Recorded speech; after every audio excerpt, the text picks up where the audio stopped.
Israel is now definitely, unquestionably, a terrorist state. It murders all civilians in its path, and it does it for imperial, colonialist, disgusting empire expansion.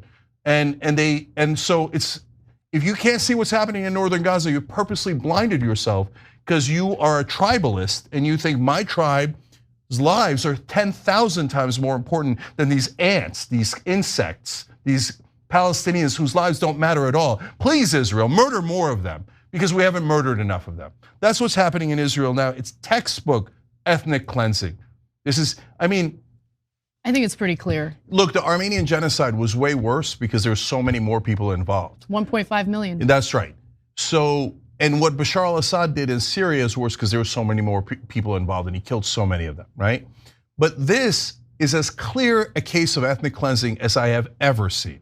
Because it's not like, hey, they moved them from here to here, but then they didn't kill them or whatever. No, they're saying everyone who doesn't move out of these cities that Israel wants for itself, we will murder all of you. It doesn't get any more ethnic cleansing and genocide than that. It just doesn't. So that's where we are. And by the way, if you're watching and you're an American citizen, you paid for that genocide. And you continue to pay for it every day. Every time you get a paycheck, look at that check and go, oh, they took out money to fund the genocide of Palestinians because donors here in America demanded that our politicians support that genocide. And since all of our politicians are the most immoral people in the country, they happily funded that genocide with your money. And those people are going to get murdered, and that hospital is gone.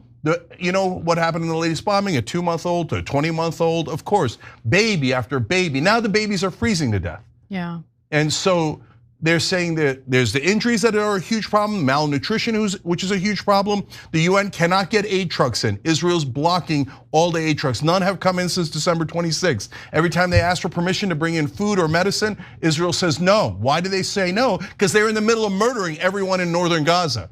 And they always say, look, we're not killing all the Palestinians. We could even murder more, but we didn't murder the ones in Israel, just the ones in the areas we'd like to steal. So when they go to steal northern Gaza, I don't want to hear a word from any other Israeli supporter because they're going to come up with new excuses. You know that, right? Oh, we had to do it for security reasons, self-defense. I had to steal all of your land for self-defense. I had to murder your babies for self-defense. This has nothing to do with self-defense. And Israel right now is one of the worst terrorist states I have ever seen in my lifetime.